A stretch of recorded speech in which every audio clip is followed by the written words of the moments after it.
Right there, right there! American troops are fighting the battle for Haifa Street from the roofs of the apartment buildings lining this main Baghdad thoroughfare.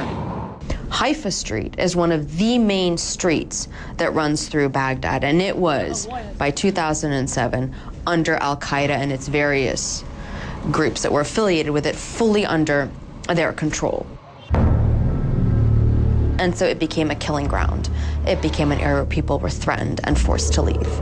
It became another launching pad for various operations of killing, kidnapping, and torture. And the US military in early 2007 decided to launch an operation to effectively win it back. This battle has been going on for 7 hours now, and as the day progresses, is only getting chaotic. The unit that we were with ended up on one of the rooftops, pinned down for hours, with everyone just up against a wall.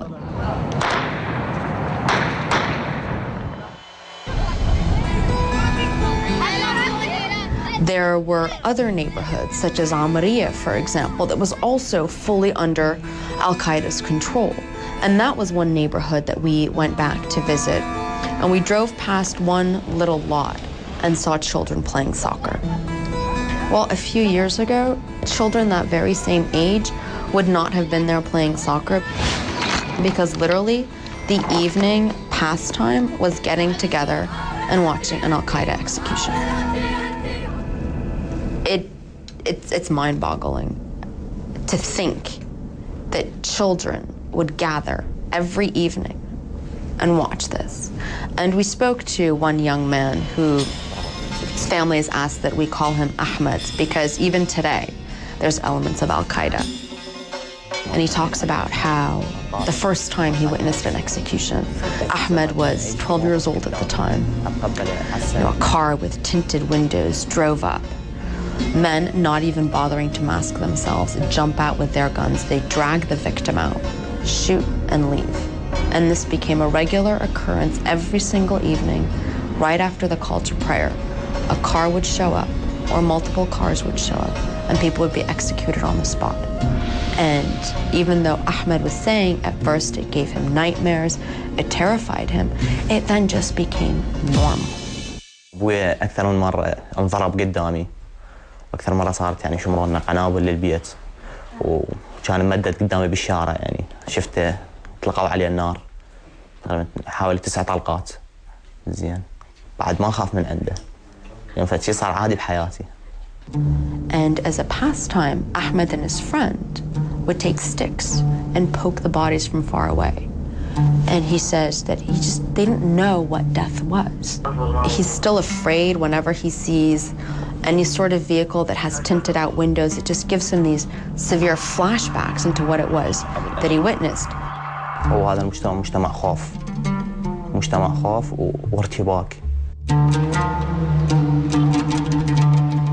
Iraq used to be a fairly tolerant society. People were comfortable in their own skin, comfortable in their own streets to a certain degree. And now there's that sense of unease. For example, one family who we met, a single mother, she's divorced, was fighting all along. I mean, she decided to stay with her daughters in Iraq despite all of the violence, despite everything that was happening. And she was always someone who had hope. End of 2006, we started hearing about family or friends who were preparing to leave or were displaced and had to move from one area to another. And why did you stay? I still got hope on that back then. Yeah, we didn't lose hope. But you've changed your mind now. We all changed our mind. And when you speak to a family that has consistently had hope, that has consistently decided to stick it out no matter what, who then decides to leave, it really is an example of where the country is right now. You don't feel it's home anymore. I don't know I can do anything. There's no future here. I've asked Iraqis that question of whether or not Iraq is better now than it was before. If they could turn back the clock, would they? And it's not a simple black and white yes or no answer.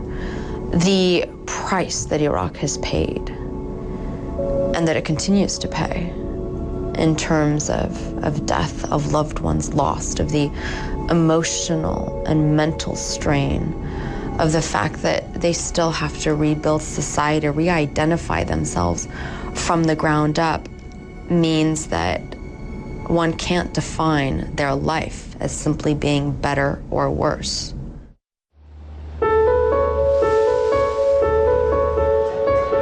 You will drive through Baghdad today, and yes, you will see a new mall that has opened up. You will see some construction. You will see small stores that have renovated their storefronts. You can look around and you will see a so-called normal bustle of life and activity, except for the fact that it still is a city of checkpoints and blast walls and concertina wire. There's a street in Baghdad that's called Mutanabbi Street. It's the bookseller street. And the road leading up to it, if you look up, is actually quite stunning. The buildings are old and crumbling, but it's very much old historic Baghdad, and it kind of reminds you of what the city once was.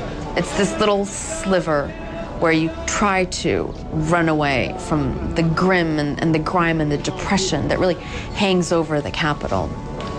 Except that even there, it's just impossible to escape, because it too was the scene of massive attacks in the past, specifically one attack that was absolutely devastating. When you have that level of violence, when you have that level of personal loss, it's hard to find those, slivers of hope. And I think what's difficult for people looking at it from the outside coming in is you would expect to find more hope as each year goes by.